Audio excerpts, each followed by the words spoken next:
Look, this retiring in '97 business, at the time, I was a bit disillusioned with many of the things that were occurring in the world of V8 supercars. And I thought, time to get out. You know, there was just too many things not sort of hitting the spot. And I had a terrific time when I did that national tour of the last rounds of the touring car races. And I thought, this is pretty good. And it's time to go. 1998, I really felt that it was a terrific time in my life. I could go and do a lot of things I hadn't done before.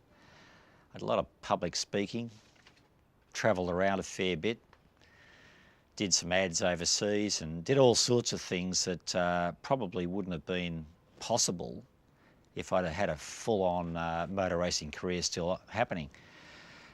I did watch one race early on in the year, which happened to be walking past the kids' room out on the farm, and I happened to see a bit of a Phillip Island race going on there, and I thought, watching Scafie drive one of my old rockets there, and I was wobbling through the corner a bit. And I remember ringing up Wally Weissel, the PR man for HRT, an old mate of mine. Gave him a buzz on his mobile. He's in the pits down there, and he said, how you going, Brock? I said, I just watching Scaife here, and I thought the car was looking a bit dodgy. Shockers, rear shocks, bit of rebound. He said, I'll have a chat to him. Anyway, the upshot of it was that they said, yeah, the boys are working on it. We're doing it now, you know. But the only other time I actually saw racing that year was at the Bathurst 1000 race. I was up there as a guest of Mobil Bridgestone Holden, and look, it was full on. I didn't get to see any of that race because the race fans were demanding a few autographs and stuff like that. So that was my one appearance at the racetrack in 1998, and I didn't miss it really. I thought life was pretty good.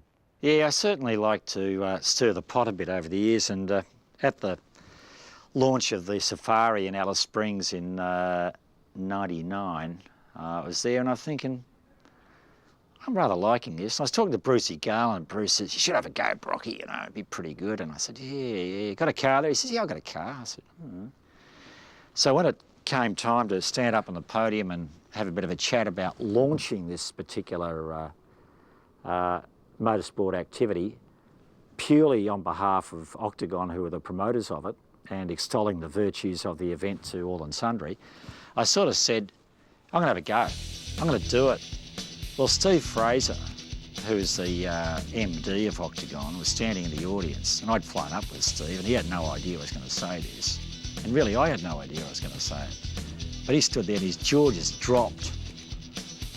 What am I going to do now? I've got to find a car for Brock. Anyway, it wasn't as difficult as you might have thought, but I thought it was a bit of an adventure.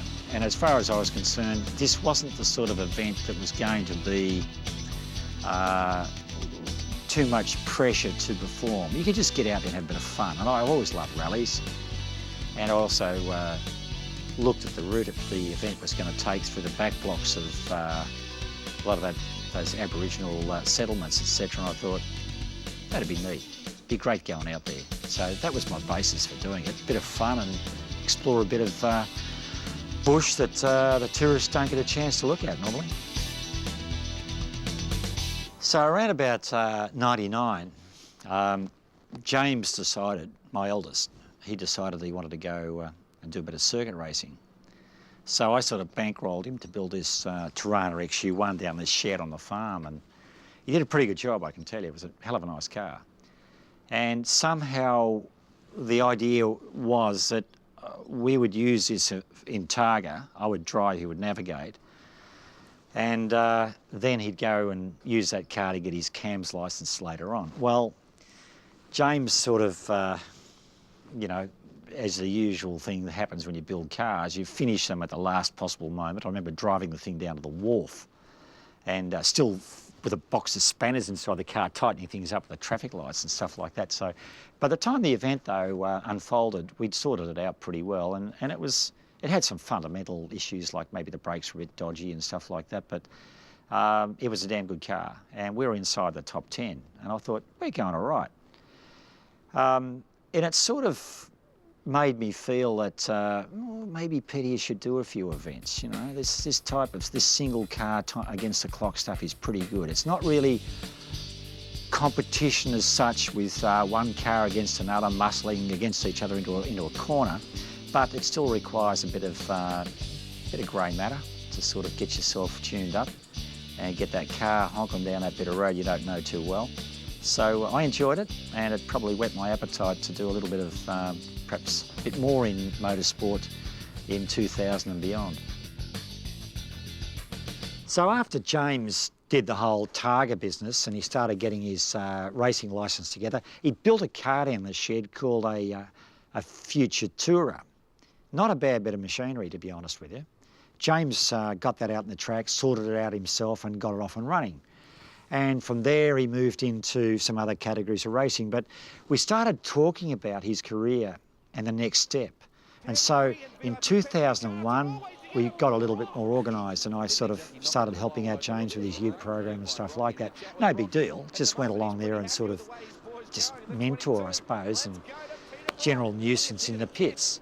But it did mean that in 2002, I decided, right, it's now time for us to create Team Brock and give James a chance of just doing something out there in the world of motorsport.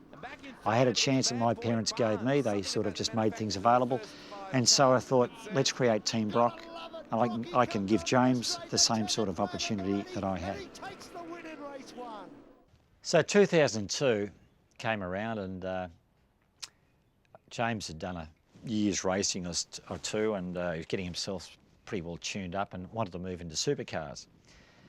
And I thought, yeah, he's showing a bit of aptitude here, and a guy came along who I'd known for a number of years, Rod Nash, who had a V8 supercar and a few bits and pieces, and an old mate of mine, Ron Harrop.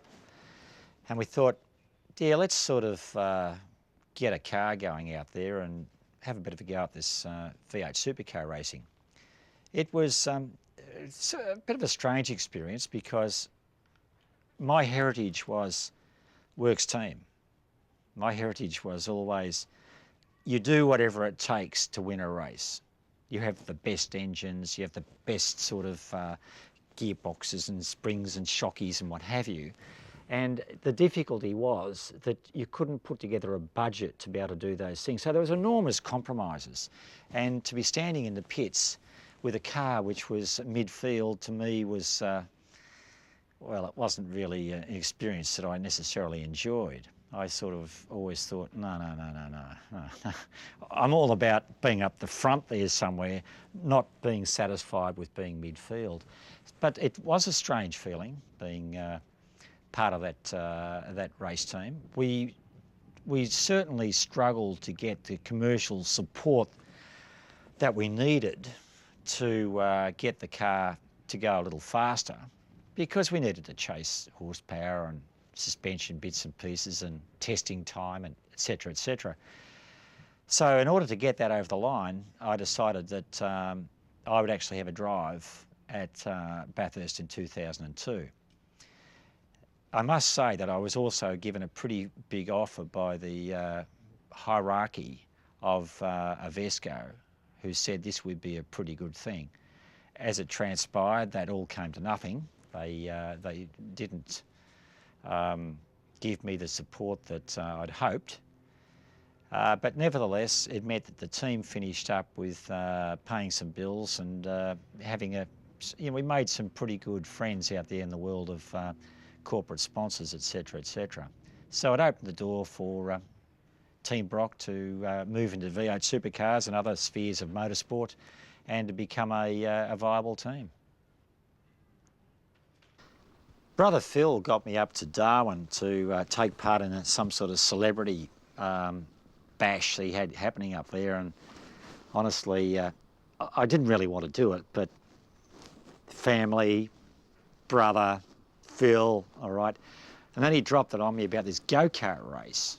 I said, go-kart race, Phil? I don't do go-karts. Yeah, Pete, it'll be fine, just go around here.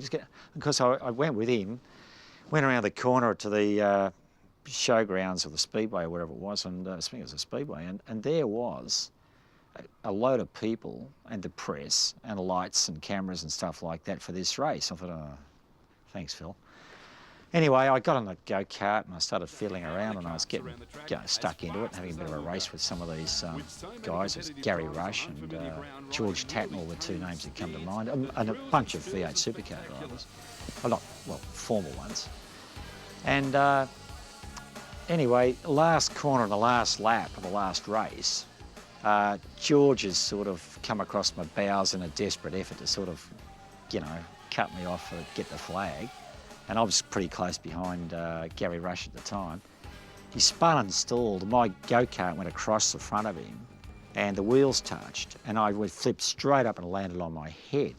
And I felt everything just go crack. I thought, ooh, this wasn't good. Well, I broke the steering wheel with my sternum, which also cracked my sternum. Did a collarbone up here, really badly hurt my shoulder, and hurt my neck, and 3 vertebrae, cracked those. So I thought, Peter, this is not good. So I really, it took me the gap of time between that go-kart race and probably around about Bathurst to actually get myself into a state where I was reasonably fit and competent and able to drive the car. So in 2003, I had the offer to bring Team Brock into the sphere of works team-backed supercar operation. I thought, oh, this is pretty good, because 2002 was a bit disappointing in that, you know, the people didn't really have the wherewithal or even the self-belief to say we can win races. But going into 2003, I thought, yep, we can make this work. And what I wanted to do was to create a culture where the team was seen to be a little bit different, a little unique, perhaps have our own identity amongst the race fans. I wanted an open door policy where race fans could just come and get autographs and see what we did and have a look at the race car preparation, etc., because I thought, whereas the majority of teams are moving towards secrecy and removing themselves from that interaction with the general public, I'd like to do exactly the opposite. And of course, I like to have an involvement, because if it was called Team Brock, obviously your own name and reputation is tied up with it, and you've got to protect that name and reputation, which it might have taken you so many years to develop. But I knew we were in for a long year when we got to the first round of the championship. And I was having a bit of a meeting between the team manager, Keyswell, and myself, and the team manager, a young guy, hadn't been doing the job for long, informed me that the only input that I should have was to sign the autographs and be the face of the team, that anything else was taken care of and I was not required and it was none of my business. I thought, ooh, okay. This bloke's been worded up by someone, not too sure how it all works, but it was difficult, because as I mentioned, you know, if you've got your own name and reputation there, you need to protect that. And as a director of an organisation, of course, you have the responsibility as to how it does operate. However, I thought, let's just let things settle a little and we'll see how it all unfolds. We didn't necessarily have the sponsorship backing that we needed to put us on a par with, say, HRT, but there were ways. And one of the ways was to get some support from a good friend of mine who does model cars, Bianchi Model Cars, Trevor Young.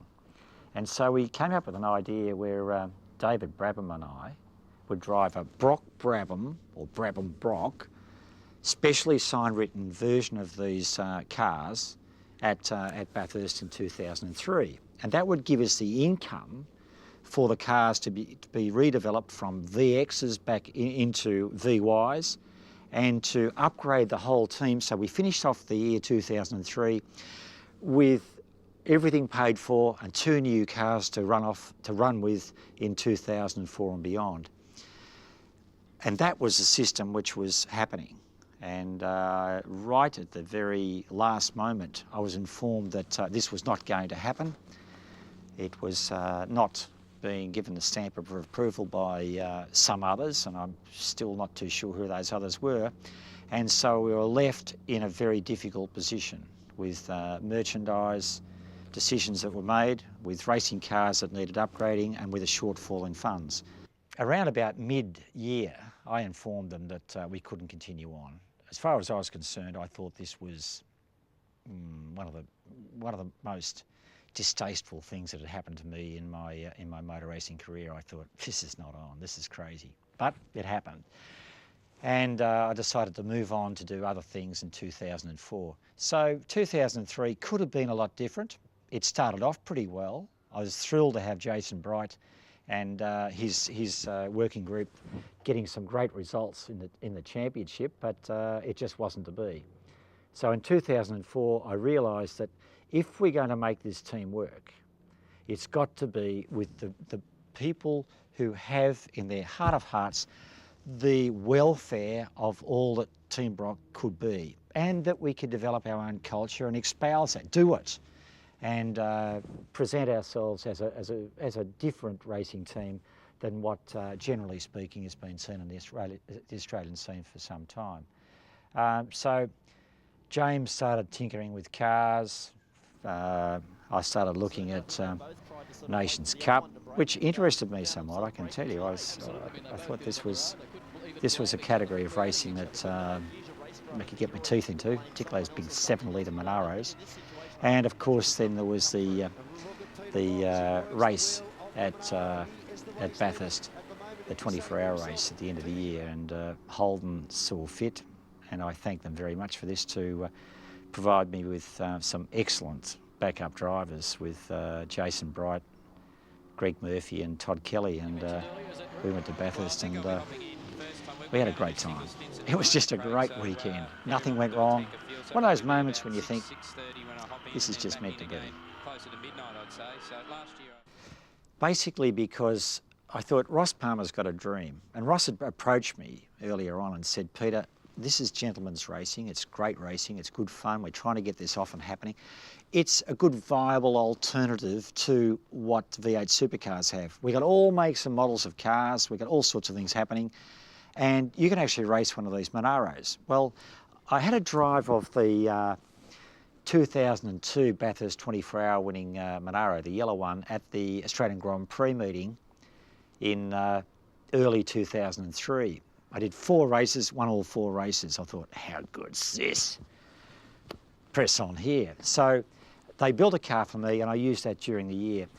Look, I did that mainly because I believe that having a good alternative racing series to supercars is healthy for the sport. It's healthy for the racing patrons to be able to look and compare and wonder and dream, you know, because we need more of it if motor racing is going to grow. We need more, not less, in my opinion.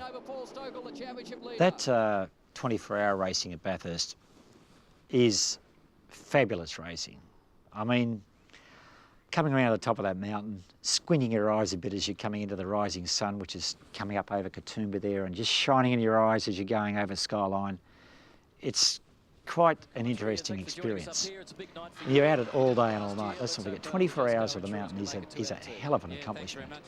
And people ask me, is that your number 10, Brocky? I mean, how do you rate it? Look, I think if you put it this way, it's 24 hours on a magnificent testing piece of road. It's been raining, it's been clearing, it's been foggy. It's thrown a lot of things at you that have tested you. And so you can sit back at the end of that race and say, oh, that was a pretty good accomplishment. We ended up winning that race. Anything could have happened, but we ended up winning it.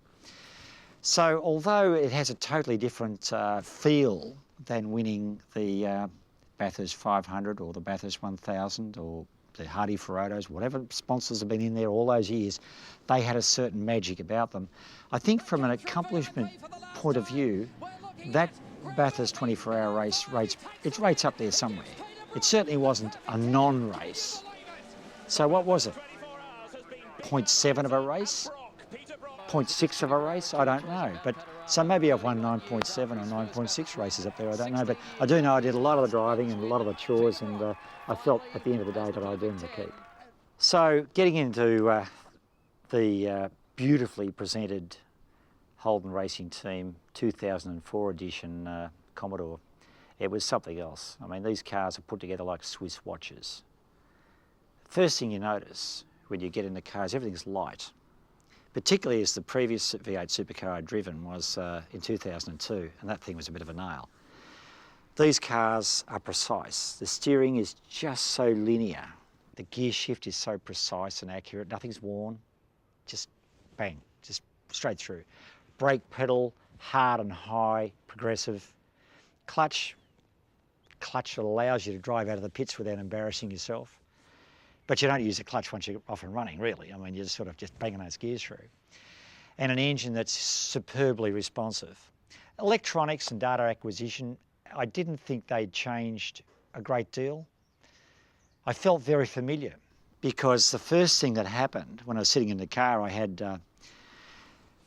Matty Crawford and Robbie Starr there in the two-way radio saying, "Okay, PB, do this, do that, you're ready to go," etc. And I thought, deja vu. They were the same guys talking to me in 1997, the last time I drove for HRT, so that worked out fabulously, it really did. I was made to feel extraordinarily welcome, and I really do owe a debt of gratitude to HRT, Mark Scaife and all the guys through the ranks there that just did a fabulous job in just making me feel welcome and doing what they could to sort of make things work out as well as possible under all these circumstances. The cars themselves, well, being a VT-based car, or it's now, of course, VY, it's got a much wider track, a bigger frontal area. It feels a little different in terms of its stability maybe into a corner, but a lot of that is the tyre. And when I drove the PR2 corporate hot lap car that HRT have got, it's got some of the old Bridgies, the Bridgestone tyres on that I have known and loved all those years ago. And it felt just like old times. You come straight into a corner, you belt it in, you throw it around, you get on the loud pedal, and it just goes straight out of that corner just so. With the current crop of tyres, which of course is a control tyre developed for cost and I guess to make sure that all this racing is very consistent and very much the same, manufactured by Dunlop, a very soft baggy case. They stop well and they accelerate well, but they haven't got a great deal in terms of lateral grip. And you can't give those tyres heaps through a corner because you lose time. The Bridgestone, you can get right into it. The Dunlop, And so that was the biggest adjustment I had to make as a driver, that these tyres won't cop a caning. You've got to be very, very careful with them. Give them a bit of a kiss and a cuddle, and then they'll reward you. So that was a major difference. The dashboard, the seating position, the gear shift mechanism, all of that sort of stuff, business as usual. I felt that, you know, in terms of performance in the car, I thought, Peter, come on, you can do better than this. I did a couple of practice sessions where I thought, yeah, I'm getting stuck into it. That's not bad at all. That's quite good. Now, things will just sort of fall into place. We could be somewhere when it comes to the when you're adding up the results on Sunday afternoon. But you know, it was one of those circumstances where it became so obvious to me that things weren't going to work out the way that my intellect said they were going to work out. And I guess the same thing would apply to Jason Plato, certainly to the boys in the team who tore their hair out a bit here and there saying, what's going on here? These little bits and pieces are happening to the car that don't normally happen. And it's just happening on this car on this day, and I've seen it happen so many times over the years that it's one of the things that drew me to the conclusion that this is time to stop this particular activity in your life, Peter, because when things stop flowing that way, despite your best efforts, despite you focusing on it, despite you being fit and alert and into it, when those things stop happening, it's time to say, well, maybe I've had a pretty good run, but I'm over it. I'll move on. And I think that's probably what the 2004 experience with HRT did. I got back in their PR2 car at Christmas time, which was Christmas 2004, and thoroughly enjoyed scaring the tripe out of a number of their sponsors and their winners of various lucky draws and stuff like that, because I love driving cars fast and I love getting on a racetrack and really seeing what it can do. But being in competition, different deal. And being in competition at the Enduros for them meant to me that, well, Peter, you've had a fair innings here, time to call it quits. I mean, there's been some exceptions, but generally speaking, the last few years of my racing career have been very different from the early ones. Early in my career, nothing much ever went wrong. Just sort of happened to other people, not to Peter Brock. But Bathurst 2004, what a strange event that was. I mean, the decision was made that, Jason, you haven't done that many laps in the car, and you know, we need to get you cranked up and give you a bit of confidence in this car around this mountain because it's a difficult track. You start the race. So when the decision was made for Jason to start the race, because the team reckoned, look, Jason, get the car out there, get it cranked up and get yourself up to speed. Peter, you get in the car second, which means you'll end up finishing the race, which is the way that they wanted to do it. And I had no argument, but the thought did cross my mind, if something goes wrong here, a lot of punters out there are going to be figuring, drove from Perth, Brocky didn't drive, people flew in from Norway, didn't see Brocky drive, what's going to happen? Well, I thought, well, what's going to be is going to be. You know, que sera, sera. That's the way it's going to work out. Well, as it transpired, of course, with Jason Plato having a number of right-hand front tyre failures or going flat or something, it was staggering. And to see him crash, and to see him sort of not get that car back to the pits gave me a strange feeling inside. I didn't know whether to feel happy or sad or whatever. I knew that was it. That was the finish. And I felt that perhaps this was the perfect ending because there were a number of people there who thought, I came to see Brocky drive, he didn't drive. He would have gone all right. In fact, some people came up to me later on and said, Brocky, I reckon you could have won it. I reckon you could have done the job. And who am I to deny them? Strange things can happen. But, you know, the question always remains. So, on the one hand, it was disappointing. On the other, well, we'll never know. So I guess as life goes on, you start realising that there's more things than just driving a racing car around a track and trying to be faster than anyone else, trying to beat them. It's a good personal game. I've always enjoyed the fact that here's this difficult task I've given myself of getting in a piece of machinery and taking what is effectively quite a dramatic, difficult environment that's shaking and rattling and all sorts of stuff like that occurring, and trying to turn it into something which is a very smooth experience. You do that with maybe incremental movements of the steering wheel, maybe you're just sort of squeezing the brakes on to get it sliding into a corner and things like that. But one thing's for sure, it is always very challenging for a driver to try and get the most out of a piece of machinery. Machinery is very rarely perfect. Sometimes it feels pretty damn good. And when you're on, it's your day. You know, nothing's going to sort of stop you. And I've had that happen quite a few times in my career, where you've just known that this is just spot on and today's your day. But when you do get to a stage where things aren't working in that manner, when any little thing that can go wrong does go wrong, you start realising that there's another pathway in life for you. And particularly when your passion in life does change. And look, I've had a fantastic run in motor racing. I've won so many races and I've been very, very fortunate, having driven so many cars in so many different places with such, you know, great results. And then you start finding that there are other things that you'd like to do. Maybe it might be dealing in a mentor level with perhaps Olympic athletes.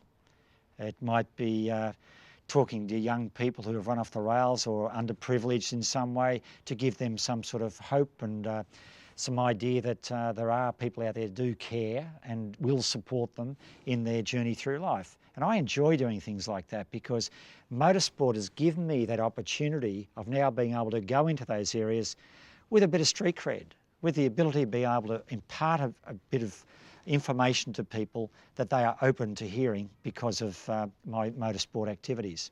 So that's a big plus, and I intend doing a lot of that into the future. So on the one hand, you can see why you'd stop doing something. On the other, you can see how you can gain a great deal of interest, a sense of fulfillment and passion to do something to put, I guess, something back into society which has supported you so well.